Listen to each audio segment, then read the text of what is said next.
একটি বনে একটি খরগোশ ছিল, যে ছিল খুব ফুরফুরে মেজাজের এবং দৌড়ে তার জুড়ি নেই। সে নিজেকে দুনিয়ার সবচেয়ে দ্রুতগামী প্রাণী মনে করত। তার ধারণা ছিল পৃথিবীতে কেউই তাকে হারাতে পারবে না। এবং ওই জঙ্গলের অন্যদিকে ছিল এক কচ্ছপ, যে ছিল ধীর, শান্ত এবং গম্ভীর প্রকৃতির। সে ধীরে ধীরে হাঁটে, ধৈর্য ধরে সব কাজ করে, তবে তার আত্মবিশ্বাস ছিল প্রবল।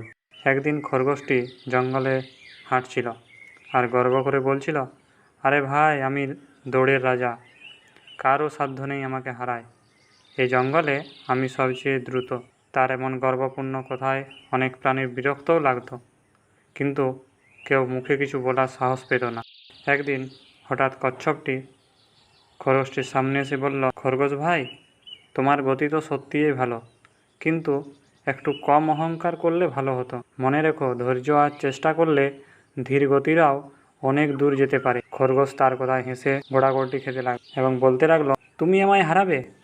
এটা কি মজার গল্প নাকি? কচ্ছপ তখন শান্তভাবে বলল, তাহলে চলো একটা দৌড় প্রতিযোগিতা হয়ে যাক। খরগোশ তো মহা আনন্দ। সে ভাবলো, এ তো আমার জন্য খেলার বিষয়, একটু যদি ঘুমিয়েও নিই তাও আমাকে হারাতে পারবে না। এরপর একদিন সব প্রাণীর সামনে নির্ধারিত হলো দৌড় শুরু হবে। এক লম্বা মাঠের প্রান্ত থেকে আরেক শেষ প্রান্ত পর্যন্ত যে বটগাছ, সেই বটগাছ পর্যন্ত হবে দৌড় প্রতিযোগিতা। প্রতিযোগিতার দিন সকালে সবাই জড়ো হলো এবং সেই প্রতিযোগিতার বিচারক ছিল একটি শিয়াল। দৌড় শুরু হলো।